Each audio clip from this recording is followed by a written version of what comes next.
পৃথিবীতে ঈশ্বর আমাদেরকে পছন্দ করেছেন, আর সেই জন্য প্রভুর কাছে ধন্যবাদ দেয় যে আপনারা এখানে এসেছেন। যেভাবেই হোক না কেন, যদি ঈশ্বরের কাছে আমরা যাই আর আমাদের জীবনে সমস্ত রকমের মন্দ দূর হবে এবং আমরা পাপ থেকে মুক্তি পাবো, আর ঈশ্বর আমাদের সমস্ত রকমের যে আমাদের যে মনের যে ইচ্ছা আছে বা বাসনা আছে, যদি এই যিশুর কাছে বলা যায়, আর যিশু আমাদের তখন সেই উত্তর, যদি এই যিশুর কাছে বলা যায় আর যিশু আমাদের তখন সেই উত্তর দেয়। যদি কোনো বিপদে পড়েছেন, সেখানে দাঁড়িয়ে আপনি যে কোনো পরিস্থিতিতে আপনার মন চেঞ্জ করার দরকার নেই, জামা কাপড় চেঞ্জ করা দেয়, শুধু মন দিয়ে শুধু বলবে যে প্রভু তুমি আমাকে রক্ষা করো বা আমাকে এটা দিয়ে বাঁচাও, আর ঈশ্বর তখনই রক্ষা করো। সেই জন্য আমরা সব জানো এই ঈশ্বরের কাছে আমরা নত হই। জামা কাপড় চেঞ্জ করা দেয়, শুধু মন দিয়ে শুধু বলবে যে প্রভু তুমি আমাকে রক্ষা করো বা আমাকে এটা দিয়ে বাঁচাও, আর ঈশ্বর তখনই রক্ষা করো। সেই জন্য আমরা সব জানো এই ঈশ্বরের কাছে আমরা নত হই। ঠিক সময় কেউ একজন পক্ষাঘাতী, সে উঠতে পারে না। তারা শুনেছিল যিশু সেখানে আছে, আর তারা বলেছিল যে যদি এই রুগীকে নিয়ে যেতে পারি তাহলে সুস্থ হয়ে যাবে। তখন তারা কি করলো, হেঁটে আসতে পারে, তখন তাকে দোলনায় করে তাকে ইয়ে করে কাঁধে করে আনলো। যদিও বা কষ্ট করে আনলো, এসে দেখা যায় এত লোক সেখানে আর যেতে পারছে না। তখন তারা একটা করলো, যে ঘরের ভিতরে প্রচার করছিল, তাদের বিশ্বাস কত, ঘরের টালি খুলে ফেললো, খুলে ফেলে দড়ি দিয়ে তার ঠিক যিশু যেখানে আছে মাঝখানে উপর থেকে নামিয়ে দিল। আর যিশু তাদের বিশ্বাস দেখে বললো যে তোমার বিশ্বাসে তুমি সুস্থ হলে, তোমার খাট তুমি নিয়ে চলে যাও। আর সে আর বললো তোমার পাপ তোমার ক্ষমা হলো।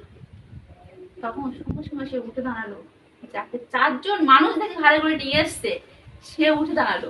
আমরা মরলো আবার কি জীবন পাবো,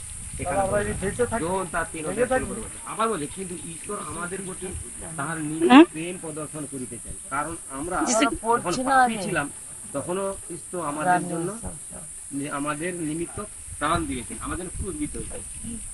সকলেই পাপী ছিল, কেননা সকলেই পাপ করিয়াছে, ঈশ্বর ঈশ্বরের গৌরববিহীন হইয়াছে। আমরা ঈশ্বরকে আমরা জানতে নিত, আমরা গৌরব ঈশ্বরের কি বলছি, আমরা ঈশ্বরের গৌরববিহীন, আমরা তার গৌরব করতে পারি, আমরা বিহীন হয়েছি। আরেক লেখা দিচ্ছে, যেমন লেখা আছে ধার্মিক কেহই নাই, একজনও নাই। ধার্মিক কেউ ছিল?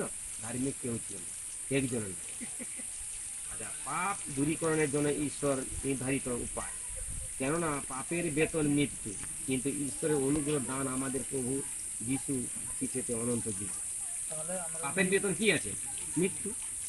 এখানে বলছি যে পাপ দূরীকরণের জন্য ঈশ্বরের নির্ধারিত উপায়, কেন পাপের বেতন মৃত্যু আছে, কিন্তু যিশু বলছে পাপ কে করে, पाप तपाईँ प्रभुको मार्गलाई पछ्याइरहनु भएको छ प्रभु, अनि उहाँहरू अनि शुद्धतामा, पवित्रतामा, धार्मिकतामा जिइरहनु भएको छ।